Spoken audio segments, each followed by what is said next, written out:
Hi friends, welcome to my YouTube channel Sanjay academy. कैसे आप सभी लोग। आज हम लोग सीटेट 15 दिसंबर 2024 के पेपर को करने वाले हैं। आज का पेपर सेकेंड पेपर है। इससे पहले हम लोगों ने 14 दिसंबर वाले सेकेंड पेपर को कर लिया था। इसका सेट यल है। देखिए, सीटेट जुलाई 2025 के लिए अगर आप तैयारी कर रहे हैं तो आपको इन पेपर को करना बहुत ज़्यादा ज़रूरी है, क्योंकि इसी प्रकार से लेटेस्ट में क्वेश्चन पूछे जा रहे हैं। तब इन पेपर को बहुत आराम से करें और एक एक क्वेश्चन को समझते हुए चलें। तो चलिए अपने वीडियो को स्टार्ट करते हैं और बने रहें लास्ट तक। एक एक पॉइंट्स आपका क्लियर हो जाएगा। देखते हैं किस प्रकार से कैसा पेपर आया था। तो सबसे पहला है हमारा चाइल्ड डेवलपमेंट एंड पेडागोजी, बाल विकास व शिक्षा शास्त्र। क्वेश्चन नंबर 1 से लेकर 30 तक हैं जे। तो सबसे पहला क्वेश्चन है हमारा, उन बच्चों में अकादमिक प्रदर्शन और बौद्धिक क्षमताओं में धीरे धीरे सुधार आता है जो वंचित परिवेश को छोड़कर समृद्ध परिवेश में प्रवेश करते हैं। उपयुक्त तर्क मुख्य रूप से विकास की निम्नलिखित में से किस वयस की ओर इशारा करता है। मतलब कुछ बच्चे हैं जिनकी जो परफॉर्मेंस है वो कैसी होगी, जो पहले तो पिछड़े, मतलब ये डिप्राइव, बहुत पिछड़े गरीब परिवेश में, इन्वायरमेंट में रहते थे। बाद में उनको जो है ला करके एक परिवेश में लाया गया है। तो ये तर्क है। तो ये किस चीज़ की ओर इशारा करता है। निरंतरता बनाम अनिरंतरता, स्तर बनाम वृद्धिशील, अनुवांशिकता बनाम पर्यावरण, विभेदीकरण बनाम एकीकरण। इससे हर बार एक क्वेश्चन पूछा जाता है। तो इसमें सीधी सी बात की जा रही है, स्तर बनाम वृद्धिशील। भाई, जब वंचित परिवेश था तब उनका विकास नहीं हो रहा था, ठीक है। तो उनका जो विकास था वो स्थिर था और बाद में वो अच्छे परिवेश में लाए गए, तब उनका विकास होना शुरू हो गया। इसे ही कहते हैं entity versus incremental view of ability. तो पहले का दूसरा वाला हमारा सही है। सेकेंड क्वेश्चन, असर्शन और रीजन वाले क्वेश्चन बहुत पूछे जाते हैं। सेकेंड क्वेश्चन में है, जब हम बचपन को एक ही श्रेणी के रूप में देखते हैं तो हम जेंडर, जातिता, सामाजिक वर्ग के संबंध में बच्चों के बीच सामाजिक और सांस्कृतिक अंतर को खो देते हैं। मतलब सबको हम एक ही समान रूप से ट्रीट करते हैं, देखते हैं, ना तो उनमें कोई डिफरेंस रखते हैं, चाहे वो सामाजिक वर्ग का हो भाई कोई या जातीय हो, तो ये अंतर को खो देते हैं, ठीक है। बचपन एक सामाजिक संकल्पना है। जो बचपन क्या है, चाइल्डहुड, वो एक सामाजिक संकल्पना है। देखिए, ये समाज के द्वारा बनाई गई है। तो ये दोनों स्टेटमेंट सही है और पहले की व्याख्या भी दूसरा कर रहा है। मतलब अभिकथन का जो कारण है वो बिल्कुल सही है, इसलिए इसका पहला वाला आंसर होगा। क्वेश्चन नंबर 3,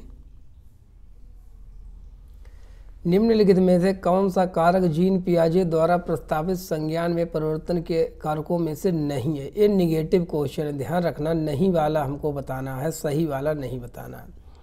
मतलब जीन पियाजे ने किस चीज़ को नहीं रखा है। गतिविधि से सीखने की बात करते हैं जीन पियाजे, जैविक परिपक्वता की बात करते हैं, सांस्कृतिक उपकरण, संतुलीकरण। देखिए, सांस्कृतिक उपकरण की बात कौन करते हैं, लेव वाइगोट्स्की जी करते हैं। तो 3 चीज़ें तो सही है, एक गलत है। तो जो गलत है वही हमारा आंसर होगा। तो इसलिए इसका आंसर क्या होगा, सांस्कृतिक उपकरण, कल्चरल टूल्स। क्वेश्चन नंबर 4, अभिकथन और कारण वाला क्वेश्चन है। जीन पियाजे ने माना कि सीखने की प्रक्रिया पूरी तरह आनुवंशिकता पर निर्भर करती है। विकास आनुवंशिकता और पर्यावरण के बीच पारस्परिक क्रिया का परिणाम है। देखिए, जो कारण है वो सही है, लेकिन जो अभिकथन है वो कैसा है, वो गलत है। तो ए गलत है, आर सही है। इस प्रकार का कोई ऑप्शन ही नहीं था, इसलिए इसका नंबर सभी को मिला, ठीक है। इसके सभी ऑप्शन सही थे। जिसने कोई भी टिक किया होगा उसको नंबर इसका मिला होगा। क्वेश्चन नंबर 5, जीन पियाजे के अनुसार जब बच्चे अपने मौजूदा संज्ञानात्मक संरचनाओं के अनुसार नए अनुभवों को नहीं समझ पाते हैं, नई चीज़ों को नहीं समझ पाते हैं, तो वे अनुभव करते हैं। किस चीज़ का अनुभव करते हैं? और का सहारा लेता है। किस चीज़ का सहारा लेते हैं? तब सबसे पहले जब बच्चे नई चीज़ों को नहीं समझ पाते तो उनके माइंड में क्या डेवलप होता है? डिसइक्विलिब्रियम, असंतुलन बनता है। ठीक है, और वे किस चीज़ का सहारा लेते हैं? वे अनुकूलन का सहारा लेते हैं। तो इसलिए 5 में का पहला सही है, असंतुलन और अनुकूलन। क्वेश्चन नंबर 6, जहाँ पियाजे बच्चे को देखते हैं वहीं वाइगोट्स्की बच्चे को देखते हैं। मतलब जीन पियाजे बच्चे को किस प्रकार से समझते हैं और वाइगोट्स्की किस प्रकार से समझते हैं। तो एक्टिव तो दोनों ने समझा है, तो विचारों के सक्रिय हेरफेर कर्ता के रूप में तो या तो पहला होगा या दूसरा होगा। और वाइगोट्स्की किस प्रकार से बच्चे को देखते हैं? वाइगोट्स्की सामाजिक संदर्भ में बच्चे को सक्रिय देखते हैं, जबकि जीन पियाजे विचारों के सक्रिय हेरफेर के कर्ता के रूप में देखते हैं। इसलिए 6 का हमारा जो है वो दूसरा वाला ऑप्शन सही है। ये है जीन पियाजे के अनुसार और ए वाला है हमारा लेव वाइगोट्स्की के अनुसार। 7, लॉरेंस कोहलबर्ग के सिद्धांत में नैतिक विकास की अवस्था के निर्धारण के आधार क्या है? क्या चीज़ निर्धारित करती है? व्यक्ति की आयु, व्यक्ति द्वारा दिया गया उत्तर चोरी के पक्ष में या विपक्ष में, व्यक्ति की अनुक्रिया में अंतर्निहित तर्क। देखिए लॉरेंस कोहलबर्ग का जो सिद्धांत है उसमें व्यक्ति की आयु की बात नहीं की गई है, तो इसलिए इसमें जो हमारा व्यक्ति द्वारा दिया गया उत्तर चोरी के पक्ष में या विपक्ष में ये निर्भर करता है। और व्यक्ति की अनुक्रिया में अंतर्निहित तर्क, वो अपने आंसर के पीछे रीजनिंग क्या दे रहा है, तर्क क्या दे रहा है कि सही है तो क्यों सही है। इसलिए इसका BC सही है। BC कहाँ है? BC चौथे वाले ऑप्शन में, इसलिए चौथा सही है। क्वेश्चन नंबर 8,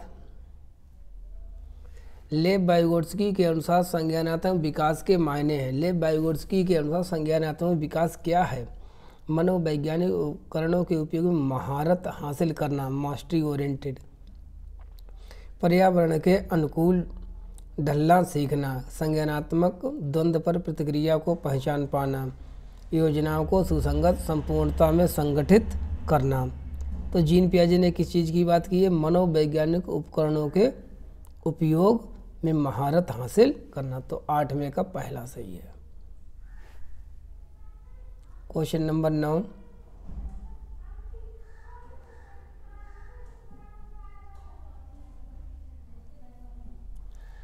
लेव वाइगोट्स्की के अनुसार शिक्षार्थियों की समीपस्थ विकास के क्षेत्र में माध्यम से प्रगति के में मदद करने में की आवश्यक भूमिका, किसकी आवश्यकता है?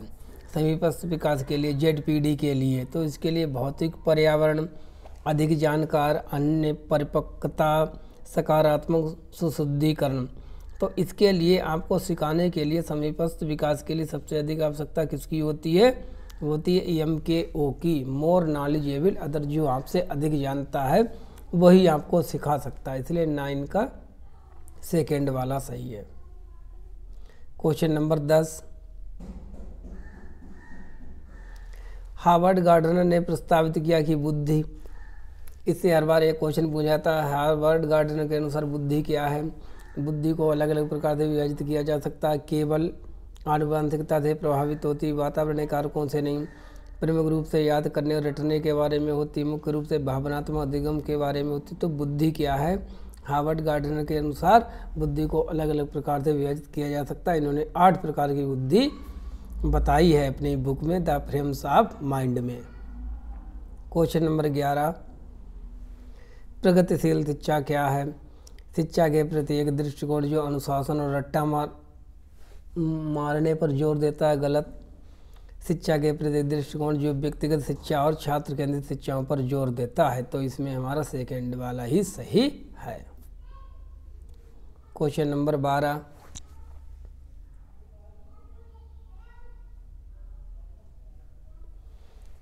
असर्शन और रीजन वाले क्वेश्चन है। माध्यमिक विद्यालय में लड़कियां अक्सर चुप रहती हैं और कक्षा की चर्चा में उनकी गैर भागीदारी हो सकती है। कारण बताते हैं। आनुवांशिक बनावट को देखते हुए लड़कियां माध्यमिक विद्यालय में चुनौतीपूर्ण पाठचर्या को समझने और उसका सामना करने में सक्षम नहीं है। क्या लड़कियों में ऐसी कमी होती है? नहीं। तो इसलिए ये दोनों गलत हैं।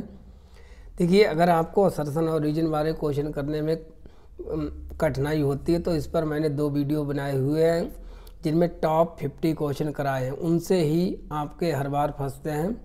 जो लास्ट अभी 2 सीटेट हुए हैं उनमें उसी से क्वेश्चन आ जाते हैं। तो अगर आपने टॉप 50 क्वेश्चन कर लिए तब आपसे असर्शन और रीजन वाले क्वेश्चन कभी भी गलत नहीं होंगे। और असर्शन और रीजन से 6 तक क्वेश्चन पूछे गए। 30 में से 6 क्वेश्चन आ जाते हैं। 6, 5 से कम तो बिल्कुल आते ही नहीं हैं। तो 12 का आंसर क्या होगा? इसमें 12 का आंसर हो जाएगा दोनों गलत हैं। क्वेश्चन नंबर 13,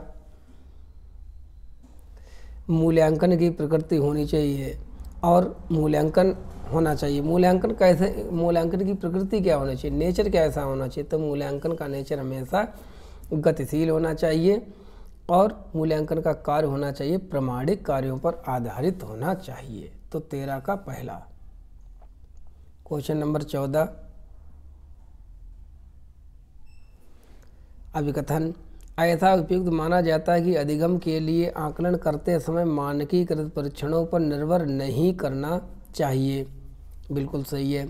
निष्कर्ष संदर्भित परीक्षण में प्राप्तांकों की तुलना एक निर्धारित मानक से की जाती है। तो इसमें दोनों सही हैं और व्याख्या भी करता है। तो 14 का पहला सही है। नहीं, रुक जाइए, जस्ट 1 मिनट। निष्कर्ष संदर्भ परीक्षण में प्राप्तांकों की तुलना एक निर्धारित मानक प्रदर्शन से की जाती है, सही है। ऊपर है अधिगम के लिए आकलन। अच्छा, सही दोनों, व्याख्या नहीं करेगा क्योंकि ऊपर है अधिगम के लिए आकलन और नीचे है निष्कर्ष संदर्भित परीक्षण, जिसको हम CRT भी कहते हैं। CRT और NRT 2 प्रकार का मूल्यांकन होता है। तो इसलिए इसका दूसरा वाला होगा। सही दोनों है लेकिन व्याख्या नहीं है। व्याख्या तभी करेगा जब ऊपर की चर्चा नीचे की गई हो। क्वेश्चन नंबर 15, निम्नलिखित में से कौन सा एक ऐसे प्रश्न का उदाहरण है जो छात्रों में विश्लेषणात्मक कौशल, जिसको हम कहते हैं एनालिटिकल स्किल्स इन स्टूडेंट्स में, कौन सा क्वेश्चन बढ़ावा दे रहा है एनालिटिकल थिंकिंग को? एक, स्तनपायी की परिभाषा क्या है? ममल्स की। स्तनधारियों के प्रमुख लक्षण। स्तनधारियों ने अपने को वातावरण में कैसे अनुकूलित किया? कैसे वाले जो क्वेश्चन होते हैं इसमें आपको ज़्यादा सोचना पड़ेगा, ज़्यादा दिमाग लगाना पड़ेगा, इसीलिए ये है विश्लेषणात्मक कौशल पर आधारित है। तो 15 का तीसरा सही है। क्वेश्चन नंबर 16,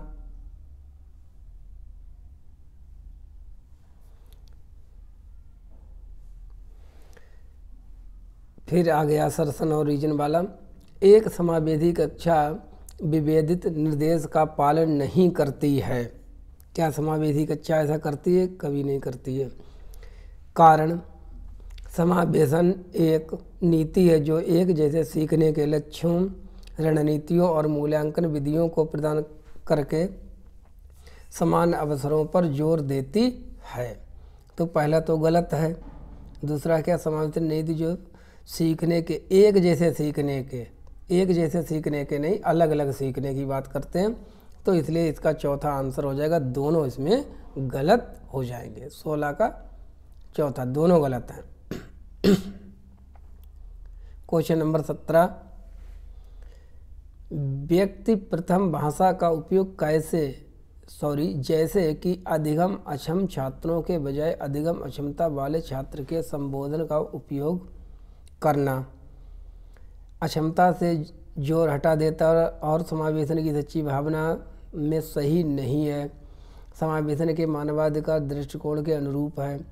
अक्षमता के चिकित्सक मॉडल पर जोर दिखाता है। अक्षम लोगों की सही पहचान नामीकरण में बाधक है। तो देखिए, एक ही चीज़ है, 2 प्रकार से कहते हैं। Student with learning disability, learning disabled students. तो इसका मतलब क्या है? ये दोनों चीज़ें समावेशन के मानवाधिकार दृष्टिकोण के अनुरूप कही गई हैं, सही है। क्वेश्चन नंबर 18, दृष्टिबाधित बच्चों की ज़रूरतों को पूरा करने के लिए सहायक तकनीकी उपकरणों के उदाहरणों में से क्या शामिल है? दृष्टिबाधित मतलब जिनको दिखाई कम देता है, उनके लिए आप क्या क्या चीज़ अप्लाई करेंगे?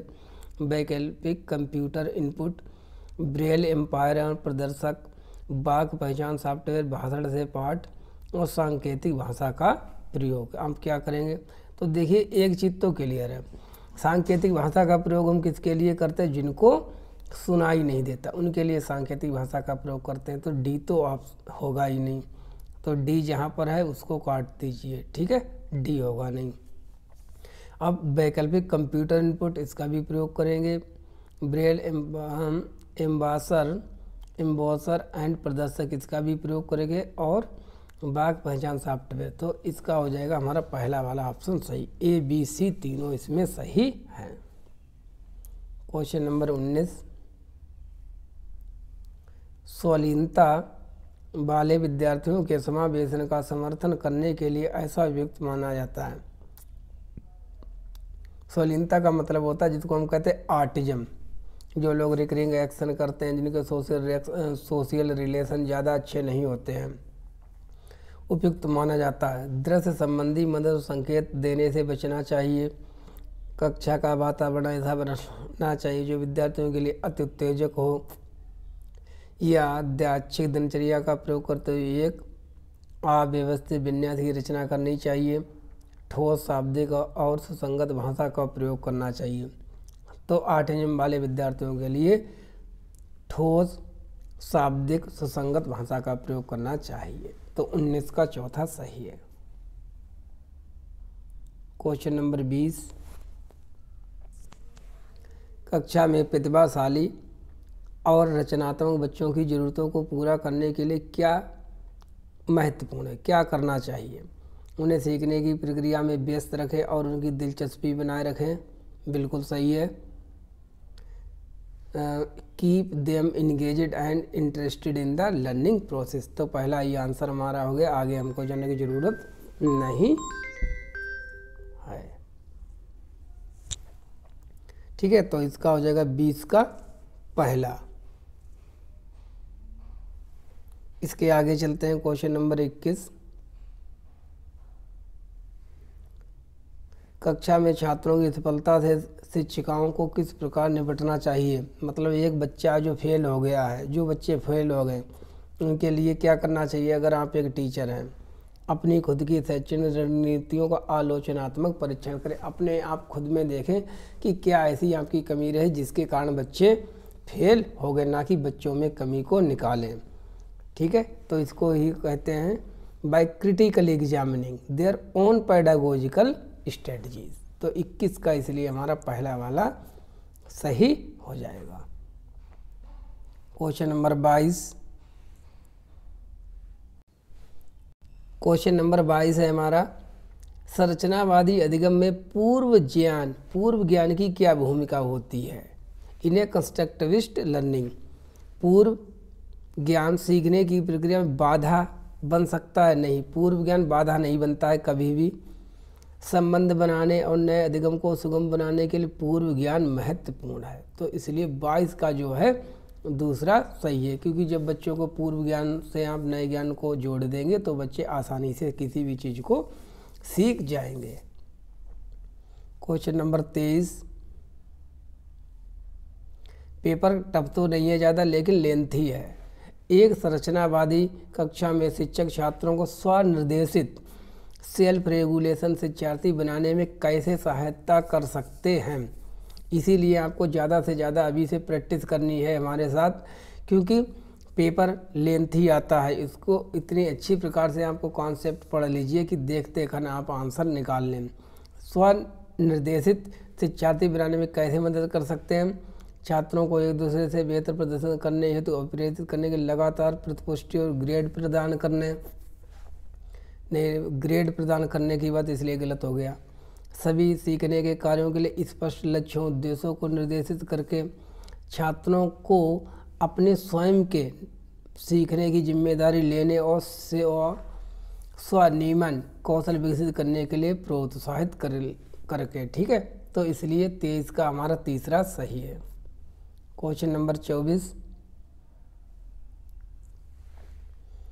एक माध्यमिक विद्यालय की शिक्षिका अपनी कक्षा के छात्रों को बेहतर ढंग से समझने के लिए उनके साथ नियमित संपर्क में रहती है। सही है। समुदाय को निर्देशित करना चाहिए कि बच्चों को कैसे और क्या सिखाना चाहिए, मतलब समुदाय बताएगा, कम्युनिटी बताएगी कि बच्चों को कब क्या कैसे पढ़ाई है। तो सही तो दोनों हैं, लेकिन ऊपर की चर्चा, अभिकथन की चर्चा कारण में नहीं की गई है, इसलिए व्याख्या नहीं करेगा, इसलिए 24 का दूसरा सही है। क्वेश्चन नंबर 25,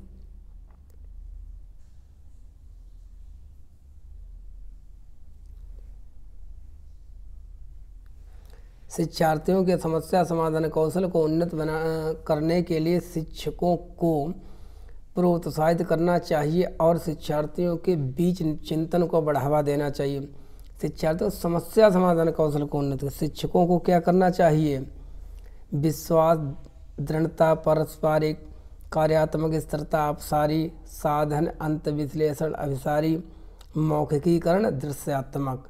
तो इसके लिए शिक्षकों को मौखिकीकरण को प्रोत्साहित करना चाहिए, जिसको कहते हैं वर्बलाइजेशन, और शिक्षार्थियों के बीच चिंतन को बढ़ावा देने के लिए एनालॉजिकल थिंकिंग को बढ़ावा देना चाहिए।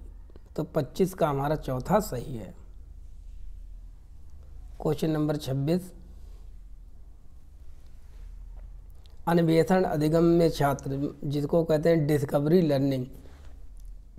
डिस्कवरी लर्निंग में छात्र क्या करते हैं? विचारों की खोज और हेरफेर के माध्यम से स्वयं के लिए जानकारी प्राप्त करते हैं। विचारों की खोज हेरफेर के दुनिया में लगातार नई खोज करते हैं। पूर्वाभ्यास और विस्तारित अभ्यास के माध्यम से अपने लिए जानकारी प्राप्त करते हैं। पूर्व अभ्यास और विस्तारित माध्यम से दुनिया में नई खोज करते हैं। सभी गलत हैं। इसमें कौन सा सही है? डिस्कवरी लर्निंग जो होती है इसमें बच्चे अपने विचारों की खोज और हेर फेर के माध्यम से स्वयं के लिए जानकारी प्राप्त करते हैं, इसलिए 26 का हमारा पहला वाला सही है। क्वेश्चन नंबर 27, यह महसूस करते हुए कि वह विज्ञान कक्षा में ध्यान नहीं दे पा रहा है, इसलिए वह संप्रत्यय को समझने में असमर्थ है, रमेश कक्षा में सबसे आगे बैठने का फैसला लेता है ताकि वह ध्यान केंद्रित कर सके। ठीक है, ध्यान से चीज़ों को समझ सके। रमेश सीखने की किस रणनीति का प्रयोग करता है? दोहराव, अधिसंज्ञान, आलंबन, स्मृति, सहायक विधियाँ। मतलब पहले पीछे बैठता था, समझ में नहीं आता, अब वो आगे बैठने लगा, उसने सोचा कि हो सकता है मुझे ज़्यादा अच्छे से कॉन्सेप्ट समझ में आ जाए, तो इसको हम कहते हैं मेटाकोग्निशन, अधिसंज्ञान। 27 का दूसरा सही है, जब अपना एनालिसिस व्यक्ति स्वयं कर लेता है। क्वेश्चन नंबर 28, इससे एक हर बार क्वेश्चन आता है, भावनाएं और हमारा संज्ञान। संज्ञान और के संदर्भ में भावनाओं के बारे में निम्नलिखित में से कौन सा कथन सही है? भावनाएं कूट लेखन एनकोडिंग की प्रक्रिया को सुगम बनाती है, लेकिन इनका ध्यान की प्रक्रिया में कोई प्रभाव नहीं पड़ता। भावनाएं जानकारी की कुशल पुनर्प्राप्ति में मदद करती हैं, लेकिन सीखने के लिए प्रेरणा को प्रभावित नहीं करती। भावनाएं संज्ञान के विभिन्न पहलुओं को नियंत्रित करती हैं, हालांकि उनके प्रभाव की मात्रा और दिशा बहुत से कारकों पर निर्भर करती है। अधिगम पर भावनाओं का प्रभाव हमेशा एक संयोजी होता है, जिस प्रकार की भावना उसी प्रकार उसका अधिगम पर केवल सकारात्मक प्रभाव पड़ता है। तो इसमें तीसरा सही है, भावना संज्ञान के विभिन्न पहलुओं को नियंत्रित करती, कंट्रोल करती हैं। ठीक है, और उनके प्रभाव की मात्रा और दिशा बहुत से कारकों पर निर्भर करती है। तो 28 का तीसरा सही है। क्वेश्चन नंबर 29, शिक्षक छात्रों में अभिप्रेरणा कैसे बढ़ा सकते हैं? आप एक टीचर हैं, आप बच्चों को कैसे मोटिवेट कर सकते हैं? किसी सजा को हटाने का प्रलोभन देकर, नकारात्मक पुनर्बलन देकर, इनाम और पुरस्कार देकर, सीखने का आनंद पैदा करके, जॉय ऑफ लर्निंग। बच्चे जितना सीखने में आनंद लेंगे, मज़ा लेंगे, वो उतनी ही प्रकार से इंटरनल मोटिवेट होंगे, आंतरिक अभिप्रेरित होंगे। इसलिए 29 का 4। क्वेश्चन नंबर 30, लास्ट क्वेश्चन है आज का, इससे CDP का। निम्नलिखित में से कौन सा कथन आंतरिक और बाह्य अभिप्रेरणा के बीच संबंध का सही वर्णन करता है। Internal motivation and external motivation. आंतरिक प्रेरणा और बाह्य प्रेरणा परस्पर अनन्य हैं। व्यक्ति को एक ही समय दोनों से अभिप्रेरित नहीं किया जा सकता। गलत। अभिप्रेरणा आंतरिक प्रेरणा बाह्य प्रेरणा को प्रभावित करती है, लेकिन बाह्य प्रेरणा किसी भी संभावित तरीके से आंतरिक प्रेरणा को प्रभावित नहीं कर सकती। ये भी गलत हो गया। आंतरिक और बाह्य प्रेरणाएं दोनों एक व्यक्ति के व्यवहार को प्रभावित कर सकते हैं, लेकिन व्यक्ति स्वतंत्र रूप से कार्य करते हैं, एक दूसरे स्वतंत्र नहीं होती हैं। ठीक है। इंटरनल मोटिवेशन और एक्सटर्नल मोटिवेशन दोनों एक दूसरे से जुड़े हुए होते हैं। आंतरिक और बाह्य प्रेरणा एक दूसरे के साथ जटिल तरीके से अंतःक्रिया कर सकती हैं, जिनमें एक प्रकार की अप्रेरणा दूसरे को प्रभावित करती है। तो इसलिए इसका 30 वाले क्वेश्चन का हमारा जो चौथा वाला ऑप्शन है वो बिल्कुल सही है। चलिए आज हमने CDP का पेपर कर लिया, यहीं पर वीडियो को कंप्लीट करते हैं। और कैसा लगा आपको इसके बारे में ज़रूर बताएं। ठीक है। वीडियो को ज़्यादा से ज़्यादा लाइक करें। अगर अभी तक आपने चैनल को सब्सक्राइब ना किया तो चैनल को सब्सक्राइब कर लें। बिल्कुल आपका CTET जुलाई 2025 पहली बार में पास होगा। ठीक है। लगे रहिए इसी प्रकार से। Thank you so much.